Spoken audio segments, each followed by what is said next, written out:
Look, Aaron Rodgers, it does seem like he really enjoys, people like us, Vinny, talking about him. I don't know what's going on here with Aaron Rodgers. I think there's some frustration settling in, and the Jets were not supposed to be this bad of a defense, right? They've had a lot of injuries. Maybe that's the thing here. Robert Saleh's influence is there. I know they have their defensive coordinator running things, but now he's distracted. Newswire, only on SportsGrid. When you talk about how these series came to a head and what has been happening in this postseason for the Yanks, offensively, it hasn't been Aaron Judge. Baseball is such a big win here. All you ask for, East Coast Monster City, West Coast Monster City, the biggest of biggest Titan superstars on both sides here, two mammoth fan bases. The entire country can buy into this one. The Early Line, only on SportsGrid. Anyone that's been to a sporting event, the atmosphere before a game, I think Game Time Decisions has that same exact atmosphere. This is our arena. This is what we do. There is going to be an energy to Game Time Decisions that you will feel night in and night out. The excitement you get when you lock your bets in, when you're figuring out what you want to do, we can zone in on the biggest games each night. I want this to be the place that people come to before the games start so they feel as ready as possible to lock in their cards. We are going to hit every single one of those markets that you need to know about. We're going to go through every single thing, and I've got a great team behind me that's going to help me get the job done. There is not going to be a better place, I promise you, than Game Time Decisions to get that new information, react to it, and be able to then bet accordingly. We will have everything at our disposal, and we will use that to our advantage. I'm Kevin Walsh. Tune into Game Time Decisions from 6 to 8 p.m. Eastern.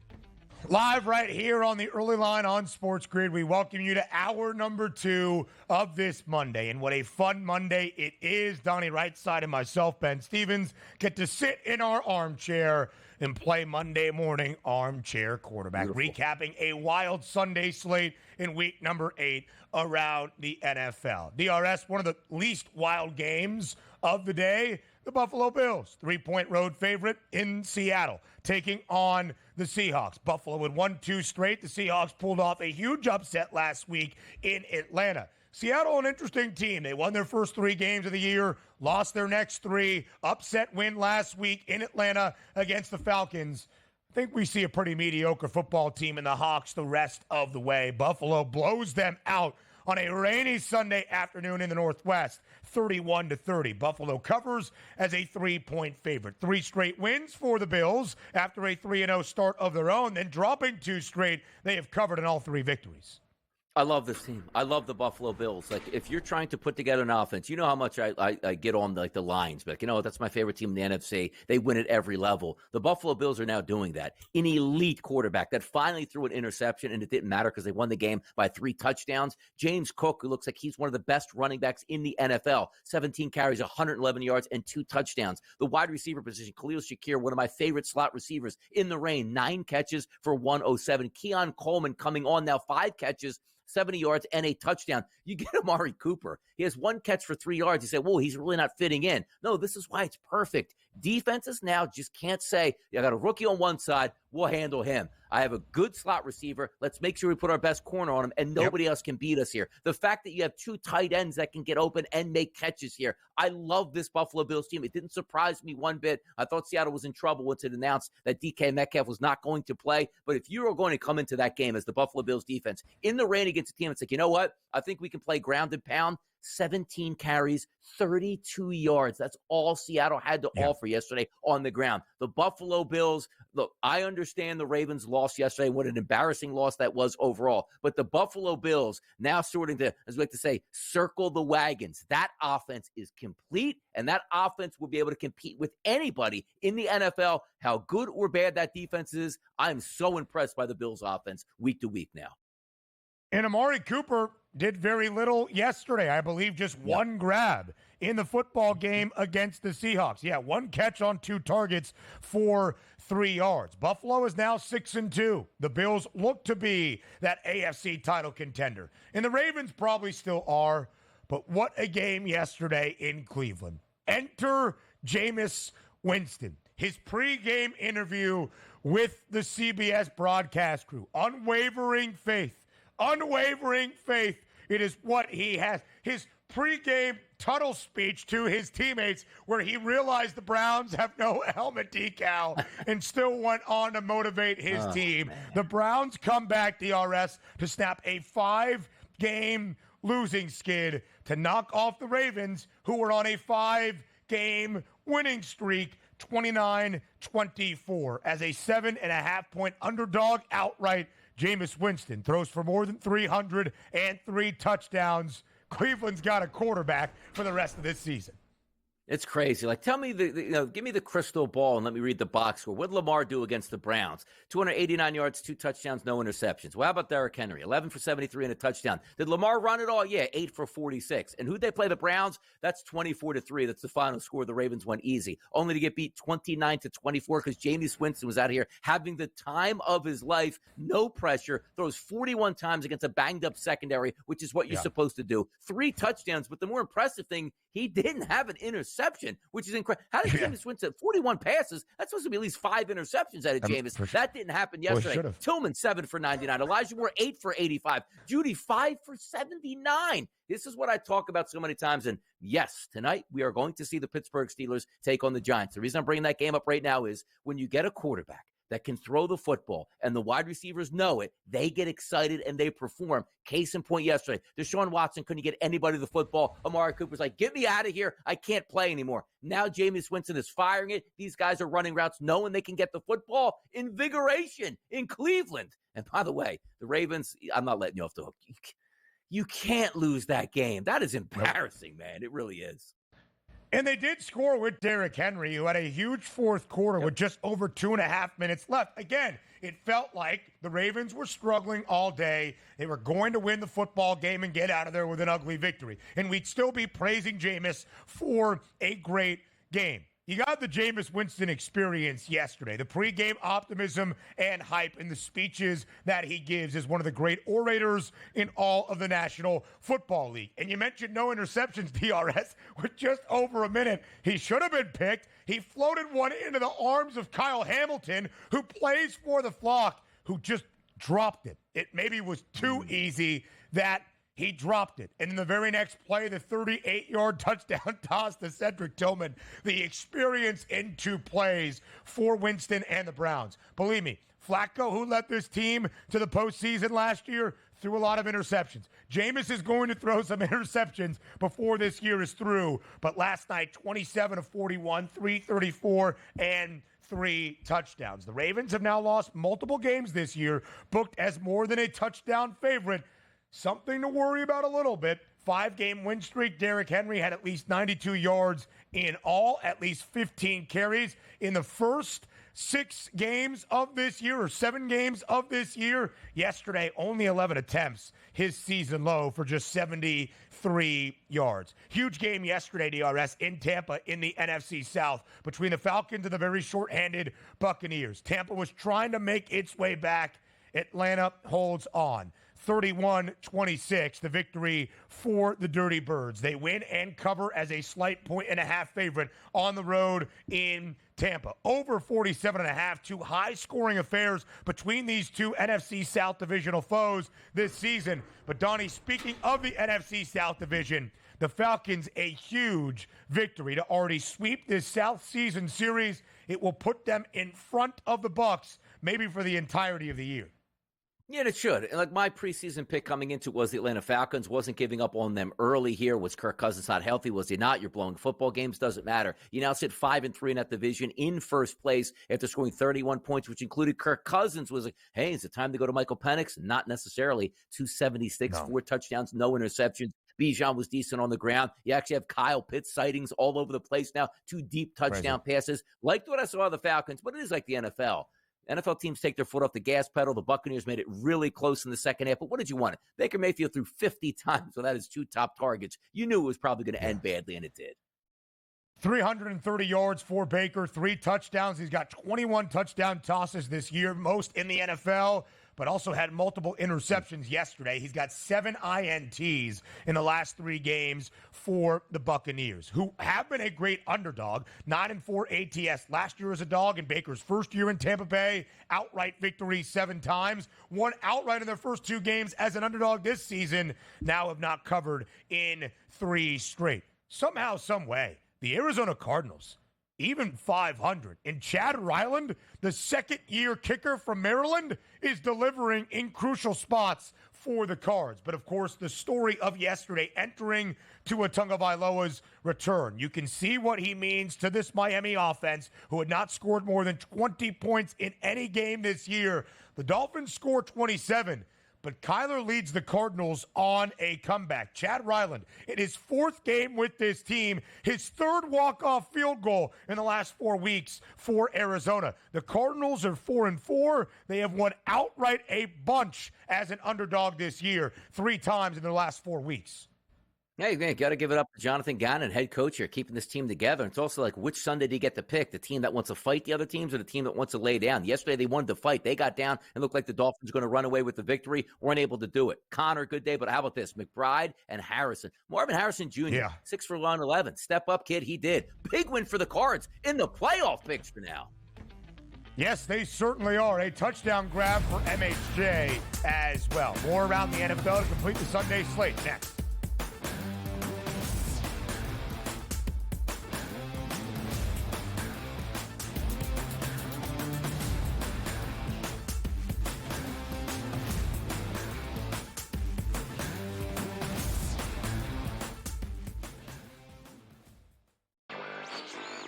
Look, Aaron Rodgers, it does seem like he really enjoys, people like us, Vinny, talking about him. I don't know what's going on here with Aaron Rodgers. I think there's some frustration settling in, and the Jets were not supposed to be this bad of a defense, right? They've had a lot of injuries. Maybe that's the thing here. Robert Saleh's influence is there. I know they have their defensive coordinator running things, but now he's distracted. Newswire, only on SportsGrid.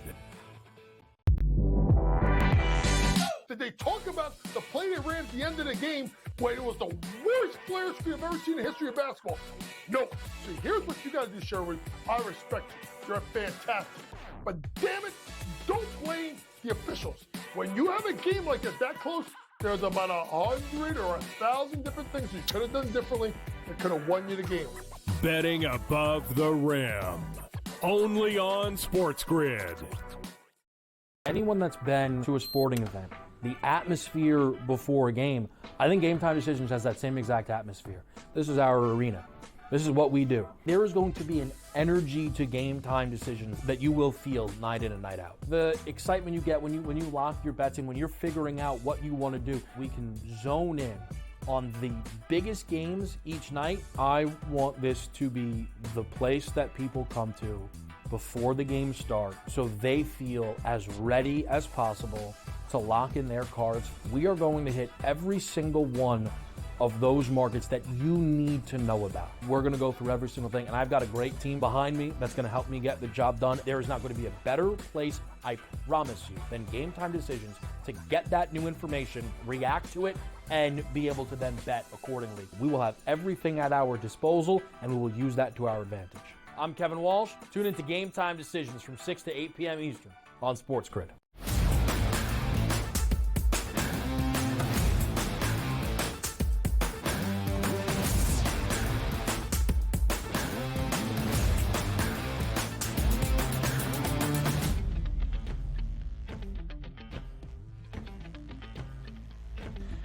Just to show you the stats yesterday for Tua Tagovailoa, he returned and the offense looked as good as it has all year. 234 yards, a 13-yard scramble and a slide that led to a standing ovation in South Florida and a touchdown. Again, Miami had not scored more than 20 points this year. They were the worst scoring offense in the NFL entering yesterday. They put up 27, albeit in a losing effort. And again, Donnie, although Tua Tagovailoa is back, the offense looks a ton better. Miami is 2-5 in 1-6 against the spread this year, losing outright as a favorite 4 times.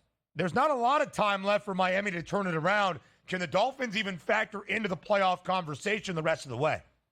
I don't think so. Like, you came back, and the reason I loved, Tua Tagovailoa coming back was, number one, it's going to play a bad defense, but number two, it opens up the running game. Like, Devon Achane ran for 9.7 yards per carry and then chipped in with an extra 6 catches for 50 yards, and you still lost that game because your defense was bad. Remember all the fun we had in the offseason? Like, hey, man, Vic Fangio's going to the Eagles, and they show, like, kicking rocks, and thank God that guy's gone. Well, I'll tell you, you probably needed Vic Fangio yesterday to hold the Arizona Cardinals to under 28 points, and you would have won that football game. Now, we did have a spirited conversation yesterday on the desk at Pro Football Today. The old guard, me and Joe Lisi, would never wear the Guardian cap. Kevin Walsh said he would wear the Guardian cap. So, Ben, we throw it to you. Would you wear the Guardian cap in the NFL as a quarterback? Because for me, swag, look, forget about your life expectancy and your quality of life after 50. Swag is way more important to me. So there you go. I know swag matters more to you. I don't love the Guardian cap. Right? I don't know how much. I would have to do my research, DRS, to really see the numbers on if it does reduce concussions by a ton. If it did, maybe. I saw a great meme, by the way. Mike McDaniel asking Tua Tagovailoa to wear a Guardian cap, so he put on Cleveland's MLB team's hat. That was pretty good stuff. All right, anyway, elsewhere around the National Football League as we fly through the rest of the Sunday slate scores. Again, nobody had a bye during Week 8. 14 games, the largest Sunday of the year. Kansas City goes into Las Vegas, struggles early, but does win. The Raiders did score a touchdown with just over 2 minutes remaining to cover, but KC remains the only undefeated team left in the NFL, 27-20 the victory. Yeah, I did like that game yesterday. My best bet was over 1.5 touchdown passes on Patrick Mahomes because finally you were getting a price you couldn't avoid here, Ben. A minus 114 here at the FanDuel Sportsbook. I know he hadn't thrown a touchdown pass in a couple weeks, but you were going up against a really bad defense, specifically against coverage. I thought Mahomes was fine. They won the football game. Kelsey finally got into the end zone, so I was pretty impressed yesterday. Even though they didn't cover, all they do is win. It's what the Chiefs do. And who knows some of the changes they might be able to make at the deadline, getting another wide receiver. I don't know if they need it. As long as Mahomes is there and Andy Reid is there, you just continue to win. I mean, give Devontae Adams to this team after DeAndre Hopkins his debut had 2 grabs for 29 yards. He's okay. I didn't really expect all that much in this first game. Moving forward, maybe. Travis Kelce, his first regular season receiving touchdown in a long time. Mahomes, 2 touchdowns, only 1 INT. Still a negative touchdown to INT ratio this year, 8-9, but a much better game. And oh, by the way, Antonio Pierce made a lot of headlines this week for something he said back in the offseason. After the Raiders beat the Chiefs in Arrowhead on Christmas, they talked about the Jordan rules and roughing Mahomes up. Patrick is 11-2 against the Raiders in his career, a perfect 6-0 in Allegiant Stadium. So the Chiefs are the only undefeated team left, DRS. Of course, we give them the pedigree. They are the rightful Super Bowl favorites. But are they the best team in the NFL? Could that be Detroit at 6-1? The Lions hammer, and I mean hammer the Titans yesterday, 52-14. You know my favorite thing about this? The Lions cover as an 11.5-point favorite. Jared Goff threw for only 85 yards. His team scored 52, and they beat the Titans by a ton, covering as the largest favorite this year in the NFL. I now have 4 separate bets on the Lions to win the NFC. Every single week, I get free bets, little here, little there, start to pile on, but you're right about this. You see the Lions score 52, and you say, oh, wow, Jared Goff went off, 450 yards passing, 4 touchdowns. The fact that he threw for 85 yards here, Amon-Ra St. Brown had 2 catches for 7 yards in this game, and they won 52-14, tells you everything you need to know about this team. They are fantastic. And also, when we look at the Jets moving forward, Hassan Reddick, but like you don't need half these players on the Jets. And if you are teams like the Lions, where this is your season to win a Super Bowl, you are the best team in the NFC. You lost your best pass rusher. You know what you do as a general manager? You go and get 2 competent pass rushers and say, you know what? We're going to fortify this team. They're playing very good on defense, and their offense is absolutely elite. I love the Lions. They're my pick to get through the NFC, and I will continue to add more and more, Ben, every single week on this team because they will win the NFC. Trade deadline 1 week from tomorrow. The Detroit Lions have never played in a Super Bowl in their franchise's history. They've played in an NFL championship game way back in the late 50s, but never in the biggest game in the Super Bowl era. The Texans hold on to beat the Colts 23-20. Indy does cover as a 4.5-point underdog. C.J. Stroud bounces back 86 yards last week in Lambeau, 285 yesterday. But the story is the other quarterback, Anthony Richardson. 10 of 32 for 175 yards, a touchdown, and an interception. 48.5 is his completion percentage this year, DRS. 10 completions or less for Indianapolis in the 6 full games he has played this year. That has happened 5 times. And he checked himself out of the game after a long run because he was winded. It's not great in Indy. Yeah, he's still in his rookie season. Sometimes you say, like, making those rookie mistakes, not reading coverages. He's just not accurate. And usually you can't fix it. The only guy I've seen that may have a little bit of accuracy struggles get fixed was Josh Allen with Brian Dable as his offensive coordinator. The turnaround that he had with him was tremendous. I don't know if I see it here. We have to understand he hasn't played a lot of football just yet, but he came from college, and the knock on him was he can't complete average passes here. It's hard to recorrect that in the professional, especially when, you know what's going to happen, Ben? He's probably going to get injured the next 2 to 3 weeks, miss a game or two, and we're going to say, like, oh, maybe we reevaluate next year. Shane Steichen is an awesome head coach and a great play caller. He just needs a quarterback, and he doesn't have one right now. And he doesn't. And if one of the then positives for Anthony Richardson is his athleticism and his ability to take off, well, if him taking off means that he's too winded to stay in the game, I mean, it ain't great. More from Sunday, then to Saturday, and the World Series next.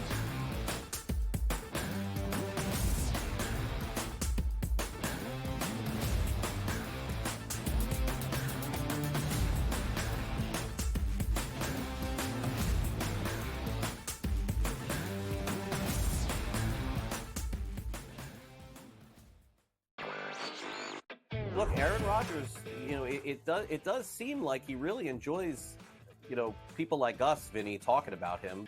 I don't know what's going on here with Aaron Rodgers. I think there's some frustration settling in, and the Jets were not supposed to be this bad of a defense, right? They've had a lot of injuries. Maybe that's the thing here. Robert Saleh's influence is there. I know they have their defensive coordinator running things, but now he's distracted. Newswire, only on SportsGrid.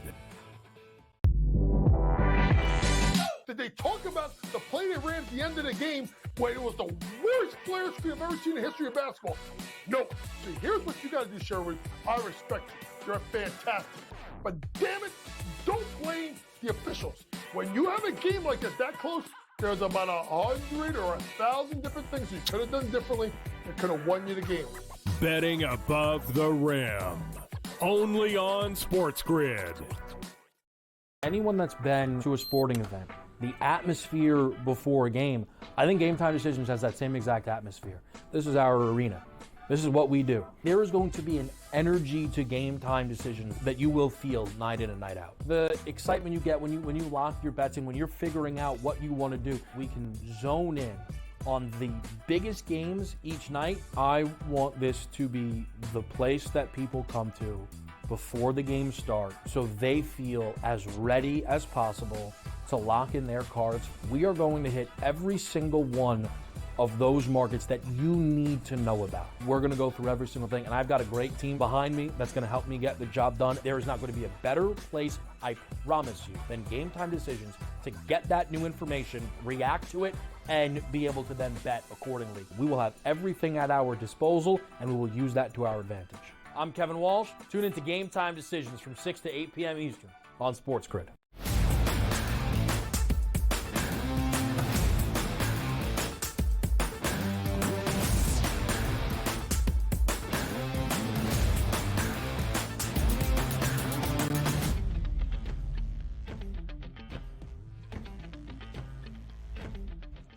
The rest of the Sunday scores, DRS, let's fire through two. The Chargers beat the Saints. Both Spencer Rattler and Jake Haener played yesterday. It's bad for New Orleans. After a perfect 2-0 start, they've now lost 6 in a row. and they did not cover yesterday against the Bolts. They win 26-8, back above 500. Total of 41.5 stays under. Picture-perfect game for L.A. Bryce Young made his return in Mile High against Denver. Oh, it was not good. I'm an idiot. I bet on the Panthers. I thought maybe, just maybe, there would be a little bit of something. A late touchdown makes it even a 2-touchdown game. Denver rolls 28-14. They cover as an 11.5-point closing favorite as well. Defense is great. Bo Nix was really good. The Broncos 3-0 against the number as the favored side. Donnie, Denver is 5-3. They look like a playoff team at this moment. Yes, they're going to make the playoffs. And by the way, the pettiness of Sean Payton, I've always loved to bet into yesterday. Now, granted, I didn't know how it was going to turn out, but I did take their team total over, paired up with the Chiefs on like an all-team total, played 125, and it ended up being a winner. But I had a couple of round robins yesterday. One of them, Ben, was a 5-leg round robin with all touchdown scores. You know, the final one was? It was Cortland Sutton. Did you see the end of that football game where they're throwing like reverses? Yeah. Cortland Sutton caught a pass that got down to the 1-yard line and he fumbled it. He gets in. That cashes a 5-leg round robin for me. But the fact of the matter is, I love that football game because I know how petty he is and loves to run the score up, which he tried to do yesterday. That was a vulnerable Carolina Panthers team, and they used that and certainly slayed them. It was 28-7. They got that late 14, which actually I believe got over the total in that game. But I like what I see out of the Denver Broncos. That doesn't look like a rookie quarterback playing quarterback anymore. No. The one thing you liked about Sean Payton early on in the season, he let Bo Nix work through his stuff. Man, you're letting him throw 45 times. That's crazy. No, it's not. Get him experience in his rookie season, and look how well it's paying off, where you have rookie quarterbacks in their first season on a franchise that you don't expect all that much from with a chance to make the playoffs. That's being a damn good coach. In their first 2 losses of the year, Bo Nix, his first 2 career games, multiple interceptions in both. From that time, and Denver's won 5 of their last 6. In that overall span, 8 touchdown tosses to only 1 INT. 3 yesterday, 284 yards for Nix. J.C. Horn, Carolina's corner, did not really enjoy the idea that Sean Payton was petty and running up the score. Let him hear it in the post-game handshakes. But the Broncos are 5-3. Quickly, DRS, the Packers win 30-27. Brandon McManus has been on the team for 2 weeks. He has hit 2 walk-off field goals. They beat the Jags in Duval 30-27. Jacksonville does slightly cover. Who cares, man? They stink. It's only a matter of time for Doug Peterson. For Green Bay, though, important. Jordan Love injured early in the second half.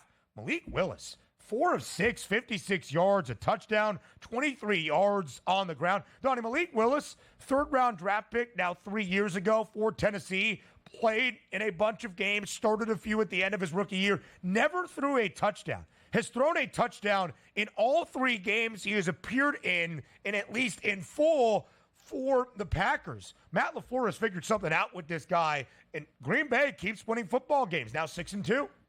Matt LaFleur is a really good coach, and that shows you where Malik Willis now is not just saying, okay, Jordan Love's back, let me just go off and not pay attention to anything. Clearly, he's invested in also understanding what works. Bring your backup quarterback in, set him up in the best spots, which means Josh Jacobs, hey, buddy, you're going to carry the ball 25 times for a buck 27 and 2 scores to try to alleviate the pressure on Malik Willis. It was almost like in the offseason, teams like the Eagles go, oh, you know what would really help our team? An elite running back. Look at that. You take a look at the Green Bay Packers. Oh, that's an interesting move for Josh Jacobs on a passing team. Look at Josh Jacobs and what he's done this season. I like the Green Bay Packers. That division is unbelievable. But even though they only won by 3 points, the way they won that football game, losing Jordan Love, I love that. That's such a good sign for the Green Bay Packers. And a quick point on the Jacksonville Jaguars. You saw we're going to talk some injuries here coming up with Dr. Chow. Even Brian Thomas lands on the football. Who knows how long he's going to be out for this point with rib injuries. You lose Christian Kirk. And also, Kirk was one of the going to be those guys that's going to get you a 2nd-round pick here at the trade deadline. Now he's down for the season. You get nothing here. It only is getting worse for the Jaguars. Over in 4 straight for Jacksonville. They're 2-6. Their divisional mates, Tennessee, who were absolutely blown out by the Lions yesterday. They are 1-6. The Titans also 1-6. Against the number. It's bad in the AFC South, except for the Texans' short week Thursday night football game. Houston, though, just 5-9-1 against the spread as the favored side with C.J. Stroud. All right, here is the plan for the second half hour of our second hour. I'm dictating it right now. We'll talk college football, fly around Saturday up next. Not as chaotic this Saturday, as we had seen for most of the year, then a World Series recap, then a short preview of Monday Night Football. How does that sound? Good. Join us next.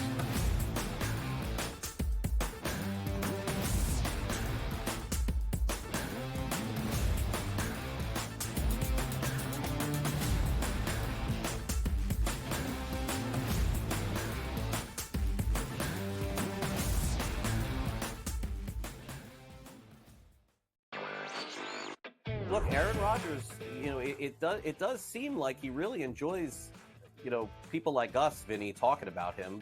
I don't know what's going on here with Aaron Rodgers. I think there's some frustration settling in, and the Jets were not supposed to be this bad of a defense, right? They've had a lot of injuries. Maybe that's the thing here. Robert Saleh's influence is there. I know they have their defensive coordinator running things, but now he's distracted. Newswire, only on SportsGrid.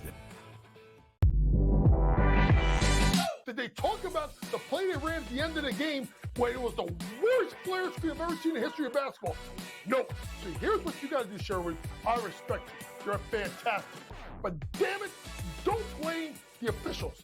When you have a game like that close, there's about 100 or 1,000 different things you could have done differently that could have won you the game. Betting above the rim, only on SportsGrid. Anyone that's been to a sporting event, the atmosphere before a game, I think Game Time Decisions has that same exact atmosphere. This is our arena.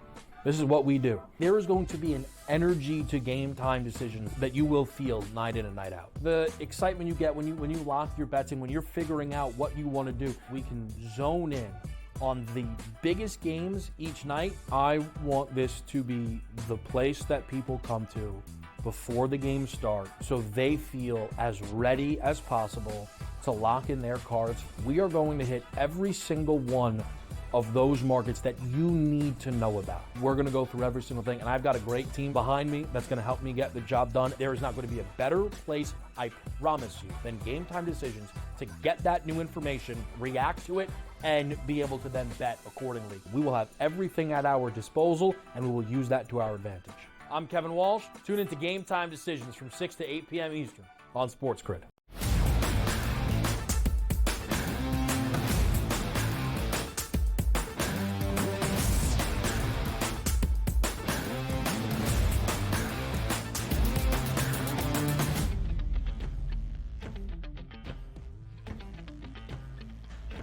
All right, from Sunday scores to Saturday, the final weekend in October of this college football season, week number 9. DRS, the trade deadline is exactly 1 week from tomorrow. The CFP rankings, their first unveiling, exactly 1 week from tomorrow. I think that's all that's happening exactly 1 week from tomorrow. Not entirely sure. So here's where it stands around college football, and here's how we're going to do things. I'm going to rattle off some scores. You react where you see fit. Texas A&M responds in the second half against LSU, winning the final 30 minutes 31-6. Why? Because the best quarterback isn't Connor Wigman, as they figured out in the second half in College Station.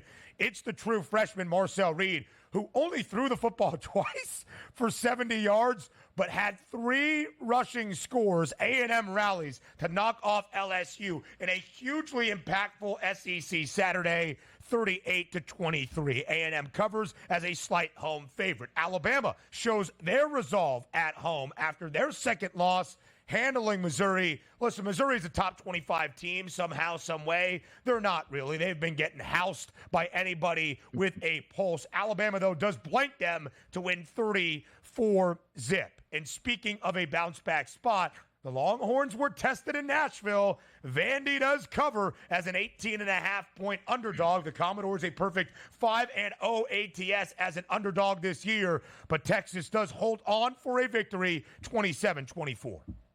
Let's keep it in the SEC here. We're going to start with that LSU-Texas A&M game because I was watching that here. Connor Wegman is so bad. I mean, just an awful quarterback. That then you go to Mike Vick Jr. and absolutely lights up the scoreboard and you torch LSU. It's like, what have we been waiting for here? What have we been watching with Wegman? He's a terrible quarterback. Now, you see that backup quarterback comes in, A&M goes, you know what? We're 5-0 now in the SEC. We got some juice at quarterback. We can make a run. Texas, I'm looking right at you. I see you win that game 27-24. Yeah, Quinn Ewers had 288 and 3 touchdowns. He's not the answer. Get that lightning in a bottle, right? I need Sarkisian to come out today and say, you know what? I saw the light. I watched the early line on the SportsGrid network. That man is a damn genius in college football, Donnie Rightside. We're going with Arch Manning. Light the fuse, Texas. Go to Arch and never look back. Come on now. Quinn Ewers did throw an interception in Nashville, but was pretty good after that. Nah, we don't need pretty Texas. good. I still believe it's Quinn's show. When you look at the SEC odds, though, DRS, here's where the correlation between the Longhorns and the Aggies gets even better. Georgia is the favorite, plus 165. Texas just behind the Bulldogs, but of course that head-to-head tiebreaker at plus 250. The only undefeated team in the SEC in conference play, that's A&M. Plus 460. The renewal of the Lone Star Showdown, the final weekend of the regular season in College Station at Kyle Field. It's Texas A&M and Texas for a spot potentially in the SEC championship game. It is going to be incredible. All right, next up, outside of the SEC, Notre Dame, a wagon that slowed down the midshipmen on Saturday in MetLife. I'm sure you've seen the stat by now. Notre Dame scored 7 offensive touchdowns on Saturday against the Mids, more than the Jets and the Giants have scored combined, just 6 throughout their time at MetLife this year. Notre Dame hands Navy its first loss of the season. Oregon, number 1 for the first time since 2012. They looked the part, absolutely hammering Illinois 38-9, covering as a 21.5-point favorite. But perhaps, Donnie, here's the game of the early window on Saturday. Ohio State holds on at the end to beat Nebraska 21-17. Raiola throws a late interception that seals the deal for the Buckeyes, who also had a 4th and goal stand earlier in the second half. Nebraska does cover and covers easily as a 25.5-point underdog. The Cornhuskers show their resilience after getting absolutely embarrassed the week prior in Bloomington by Indiana. So that's good for Matt Rule, who is building in the right way. Nebraska, more than a touchdown favorite at home in Lincoln against UCLA to win its 6th game of the year to get to bowl eligibility for the first time since 2016. But for the Buckeyes, DRS, in what is going to be a top 5 tilt Saturday in Happy Valley against Penn State, things ain't looking great for Ohio State. No, it's not. Like the Chip Kelly offense here, it's supposed to be high octane, ripping it up and down the field. Will Howard, 13 of 16. You might say that's great here, 3 touchdowns and 1 pick. But come on, where's that rushing game at? They're so talented in their backfield. Judkins, 10 for 29. Trayvon Henderson, 10 for 25. That's not good enough at this point. If you're looking at Ohio State, I love Oregon. I think they're probably the best team right now in the Big Ten, rightfully so, because they did beat Ohio State. But if you're going, like I like to say in the NFL with the Detroit Lions, pound for pound on offense, Ohio State should be running up and down the field on every single opponent. Wide receiver, tight end, running back, athletic quarterback. Something's just not working right now. We'll see if they can get it in tune the rest of the way, though. Jeremiah Smith, a touchdown grab. Carnell Tate, a touchdown grab. Nebraska's defense, after giving up 56 to Indiana, looked a lot better on Saturday. 2.1 yards per carry, DRS. Chip Kelly, as an offensive coordinator or head coach at Oregon, even with UCLA the last 3 years, the Bruins were a top 20 rushing offense in the country, averaging nearly 200 yards per game in every season. His final 2 years as the OC at Oregon, they averaged better than 200 yards per game on the ground. Top 5 rushing offense each of those 2 years. Not what we expected out of the Buckeyes, who have some offensive line issues, which leads us to Saturday. Before we get to this Saturday, Penn State hammers Wisconsin in Madison. It was a struggle early, all Penn State in the second half, with Bo Pribula, the backup quarterback, after Drew Aller was injured late in the opening half. We'll see his status for this Saturday against the Buckeyes. Penn State trying to snap a 7-game skid against Ohio State. They remain perfect with the victory over Wisconsin. Oh, what are you saying? Penn State's got a big weekend or big game against a team that they're probably not supposed to beat. Don't even watch the football game. James Franklin ain't beating that team. If they have a team that they need to beat, they never beat that team. Now Drew Aller's going to be banged up with a knee injury. You know he's going to be a gamer and try to give it a go, but the guy's got some wheels, and if you don't have those wheels in the pocket, good luck against that pretty stout Ohio State defense. But one of the things that we love here, and granted, I'm in an area that's supposed to be Penn State all love here. I couldn't stand Penn State growing up. So I always like to say when Penn State loses, America wins. Maybe that's going to be the case once again because James Franklin in a big game, he ain't got the mojo. I mean, the narrative, brother. The narrative on Saturday. Penn State's a 3.5-point dog against Ohio State. Ryan Day is 2-6 against AP top 5 teams. Penn State is ranked 3rd in the country. James Franklin is 1-9 against Ohio State. 3-17 against AP top 10 foes. Whoever loses the game is going to be slandered and probably deservedly so. Miami remains like another perfect. Contract extension. Yeah, maybe so. They hammer Florida State, winning 36-14. They cover as a 20.5-point favorite. Florida State in danger of their worst year since 1975. More than likely, we'll see that. BYU defying the odds makers, the Cougs, into the top 10. They beat UCF as an underdog outright in Orlando, 37-24. Indiana is 8-0 for the second time in program history. Even with their backup quarterback, Taven Jackson, they cover at home against Washington, winning by 2 touchdowns as a touchdown favorite. Kansas State in Kansas, what a game it was in the Sunflower Showdown. Ole Miss responds from a bye and a loss, beating Oklahoma 26-24 at home. Imagine having a head coach with a team that's undefeated in college football who couldn't sell his team on playing one game in a bowl game to show the rest of the country that you had it in you. Instead, he allowed his players to quit, which set the tone for that whole franchise at Florida State. They are an embarrassment, and it's right on their head coach's head. You can't get players to play. You quit on your school. And you know what Miami should have filed after that game? An injunction against Florida State to kick them out of the ACC. You know what? No penalty. Just let Florida State leave and float into the abyss right now, because that's how bad that football program is. And as a Miami fan, we absolutely love to see that. Or just keep them there and continue to beat them big. Florida State is 1-7, would have to win out to avoid its worst season since 75. More on the early line next.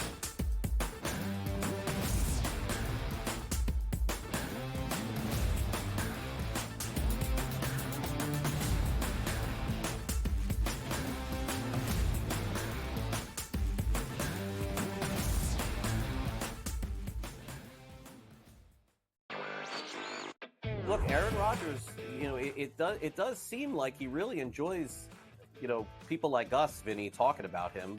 I don't know what's going on here with Aaron Rodgers. I think there's some frustration settling in, and the Jets were not supposed to be this bad of a defense, right? They've had a lot of injuries. Maybe that's the thing here. Robert Saleh's influence is there. I know they have their defensive coordinator running things, but now he's distracted. Newswire, only on SportsGrid. Did they talk about the play they ran at the end of the game when it was the worst player screen I've ever seen in the history of basketball? No. See, here's what you got to do, Sherwood. I respect you. You're fantastic. But damn it, don't blame the officials. When you have a game like this, that close, there's about 100 or 1,000 different things you could have done differently that could have won you the game. Betting above the rim, only on SportsGrid. Anyone that's been to a sporting event, the atmosphere before a game, I think Game Time Decisions has that same exact atmosphere. This is our arena. This is what we do. There is going to be an energy to Game Time Decisions that you will feel night in and night out. The excitement you get when you lock your bets in, when you're figuring out what you want to do, we can zone in on the biggest games each night. I want this to be the place that people come to before the game starts so they feel as ready as possible to lock in their cards. We are going to hit every single one of those markets that you need to know about. We're going to go through every single thing, and I've got a great team behind me that's going to help me get the job done. There is not going to be a better place, I promise you, than Game Time Decisions to get that new information, react to it, and be able to then bet accordingly. We will have everything at our disposal, and we will use that to our advantage. I'm Kevin Walsh. Tune into Game Time Decisions from 6 to 8 p.m. Eastern on SportsGrid.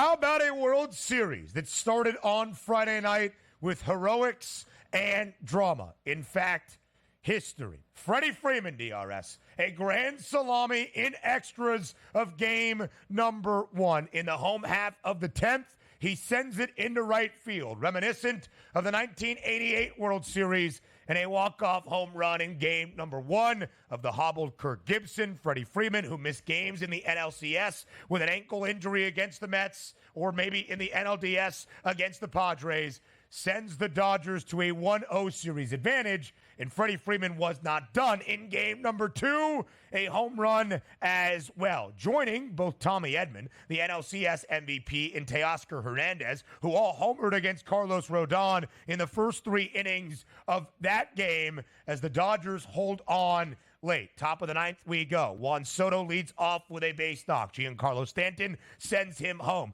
Bases loaded for the Yanks, down by 2, 4-2 the score in that game. Only 1 out in the inning against Blake Trinan, who was struggling. He gets an out against Anthony Volpe. They bring in a new pitcher for the Dodgers, and Luis Trevino does fly out to end the game on only 1 pitch. The Dodgers have a 2-0 series lead, 2 victories away from a World Series championship, winning both at the Ravine, 6-3 in game 1, 4-2 in game number 2. Yeah, the scenario for the World Series was simple to me, and I thought the Yankees were in a great position at a plus 110 price opening night with Garrett Cole on the mound to win that game. They should have won that game, and they lost. So my theory was, sure, if the Yankees win game number 1, there's no guarantee they're going to win the World Series, and I would have bet the Dodgers in game number 2 moving forward. But the fact that the Yankees lost game number 1 with Garrett Cole on the mound, there was no way they would be able to respond and come back. They're down 0-2. Is the series over? For me, in my mind, yes, it is. But obviously, 3 games in the Bronx. You win 2 out of 3 games here. You send it back, and now it's pressure. It's a great environment back in L.A., and they just have to win 1 of those games. But having said that, I'm not so sure if we can rely on the Yankees, because if your top player, Aaron Judge, just can't show up in any moment, and also sometimes, Ben, you have good plate appearances, you draw walks, you're hitting hard contact, high exit velo, and you're just getting out. It's like, boy, that's really unlucky. Aaron Judge is so lost at the plate that I understand what Boone is saying. They're asking him questions. Do you move him down? Do you drop him? It's hard to do that for your franchise ace MVP player. But when you're in the World Series, what matters more? Dropping him down in the lineup because you don't want to hurt like his feelings, or do you want better? Because I'm telling you right now, in some of those spots, all you're doing is throwing slow curveballs on the outside corner of the plate, and he's chasing every one of those pitches with not a single chance to even make contact. He can't go, put it this way, you line up again in game number 3 and he's bad again. You don't just say, oh, we're going to stick with it and it's what got us here. You have to drop him down in that lineup. It's just a matter of fact. You're not getting what you need out of an MVP. If he was average, Ben, you might still be at least 1-1 heading back to the Bronx. He is 1 for 9 in this World Series with 6 strikeouts. In this entire postseason, he is 6 of 40 at the dish. That's a 150 batting average with 2 home runs and 6 RBIs. All of that came in the first 3 games of the CS against Cleveland. He has struck out 19 times. He is going to win the American League MVP for the second time in 3 years. But in those 2 MVP winning seasons in the AL, he has been worse than dreadful in the postseason. And frankly, when you wear pinstripes and your name is captain, that is how you are remembered. Giancarlo Stanton has been clutch. A 2-run home run against Jack Flaherty in game 1. That put the Yankees in front. 6 home runs in this postseason, all 6 coming in the 6th inning or later, and gave the Yanks some life with the RBI to score Juan Soto in the 9th. Juan Soto has been great. A solo shot. The only hit that Yoshinobu Yamamoto allowed in game number 2 was that solo shot to Juan Soto. The Yankees spoiled a sensational Garrett Cole start in the opening game. 6 innings of work, only a single earned run. The Yankees are in a tough spot, reflected in the outright odds, DRS, minus 480 in favor of the Dodgers. So I'll ask you this very simply. Can the Yankees come back to win the World Series, or is it just a matter of time before the Dodgers win their second World Series crown in the last 5 years? I do think it's just a matter of time. And also, I want to say this, though. Shohei Ohtani going down late injured in that game after sliding into second base. Looks like he's having a miraculous recovery with a legitimate chance and should be playing in game number 3. Let's just say that doesn't go all that well. He plays and can't and sits the rest of the games out. You need to absolutely win game number 3. If you lose that, you're down 3-0. You're down 0-3, excuse me. Yeah. You're not coming back. But just for me, again, playing this series out, they needed to win game number 1. And sometimes, Ben, if you would have lost 6-1 with Garrett Cole on the mound, hey, we never have a chance in that game. You should have won that baseball game. And you saw maybe that layover going, my goodness, if we would have just won that game, all the pressure on the Dodgers in game number 2, we can just play with, you know what, free and clear. If we steal game number 2, we're going to win this World Series. They didn't have that happen. And to have a 2-out grand slam to put that game away, so devastating here. Garrett Cole's probably going to pitch again in the series, hopefully, that they can even make it to a game number 5. Yeah. But that was such a devastating blow, game number 1. I think it's the Dodgers to lose at this point. There's no price point right now I would even take on the Yankees. The first walk-off grand slam in the history of the World Series. That's a lot of history in Major League Baseball. Man. It is why Freddie Freeman, is a minus 125 favorite to win World Series MVP. Shohei Ohtani, DRS, is expected to play tonight, says Dave Roberts. What are his limitations? We'll ask Dr. Chow about that in our third hour. The Yankees are a favorite tonight. First game in the Bronx. Clark Schmidt gets the nod for Aaron Boone and the Pinstripes. On the other side, it's Walker Buehler for the Dodgers. The Yankees should have the pitching edge here. Clark Schmidt has started 2 games for the Yanks in this postseason. Been pretty efficient. 2 earned runs in 4 2/3 innings in both of those starts. Buehler was roughed up in his first outing against the Padres. Gave up 6 earned runs in the second, responded with 3 straight shutout innings, and then came back to start against the Mets to 4 innings of shutout work. He is a gamer. How do you see game number 3? Yeah, probably still going to lean towards taking the, as you say, I like to say take the points in football season, but taking the underdog equation here with the Dodgers. Look at Walker Buehler. I only go by recency bias here. His last 41 batters, he's been pretty clean at this point, and there's so much pressure here. Can you imagine in the Bronx tonight, first inning, Aaron Judge strikes out? My goodness, man, watch out. Woo. Oh, boomers, trash on the field, everything. Monday Night Football, next.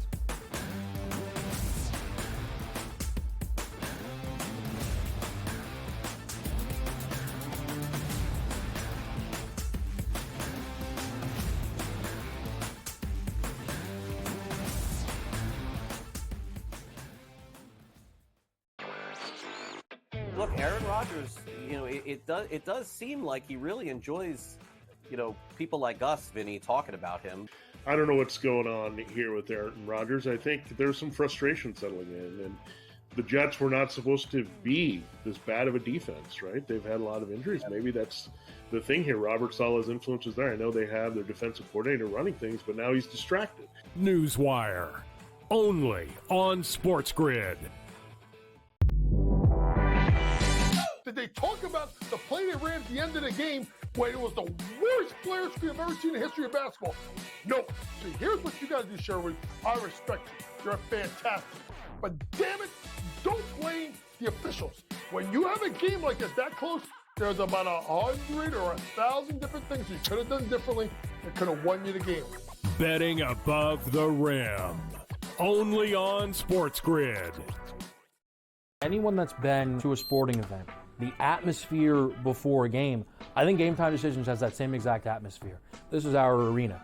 This is what we do. There is going to be an energy to Game Time Decisions that you will feel night in and night out. The excitement you get when you lock your bets in, when you're figuring out what you want to do, we can zone in on the biggest games each night. I want this to be the place that people come to before the games start so they feel as ready as possible to lock in their cards. We are going to hit every single one of those markets that you need to know about. We're going to go through every single thing, and I've got a great team behind me that's going to help me get the job done. There is not going to be a better place, I promise you, than Game Time Decisions to get that new information, react to it, and be able to then bet accordingly. We will have everything at our disposal, and we will use that to our advantage.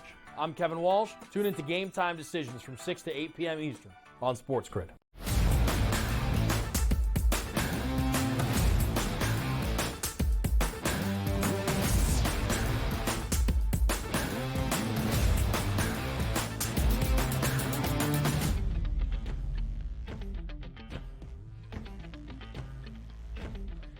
Monday Night Football tonight in the Steel City for a second consecutive week in the NFL. The Pittsburgh Steelers are in primetime, hosting a team that plays poor football in New Jersey. The Steelers and the Giants tonight.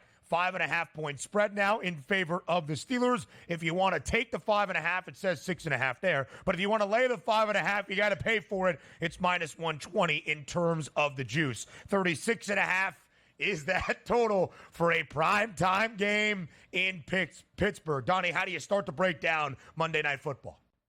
Look, if you're just looking at the side, it should be 16.5. You're looking at the total, Steelers should be able to cover it by themselves. Why? Because Russell Wilson is now your quarterback. But to be honest, I'm kind of surprised it is only listed at 5.5. Do we love the Steelers as being world beaters? Not necessarily, but the Giants are so god-awful. And the way the Steelers played last week where they had an awakening on offense, they should be able to run the football. Why? Because everybody does against the Giants. You should be able to throw the football. Why? Because everybody does it against the Giants. And the Steelers defense should absolutely, that front four, tee off on Daniel Jones in that pocket. I don't see one redeeming quality for the New York Giants tonight that I say to myself, I want to get involved in, whether it's a wide receiver prop, a tight end prop, a running back prop, a quarterback prop, other than interceptions and turnovers. Steelers tonight winning this game by more than a touchdown. I would be shocked if they didn't do that. Yeah, Donnie, I would agree. A lot of people look at the Pittsburgh Steelers. You see a total of 36.5, and you say, they might win this game, but it's probably going to be like 14-10.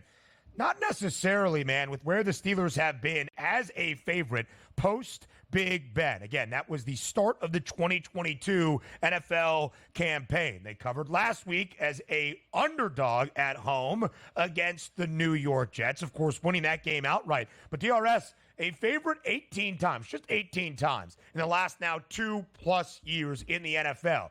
They're 11-7 against the number as the favored side.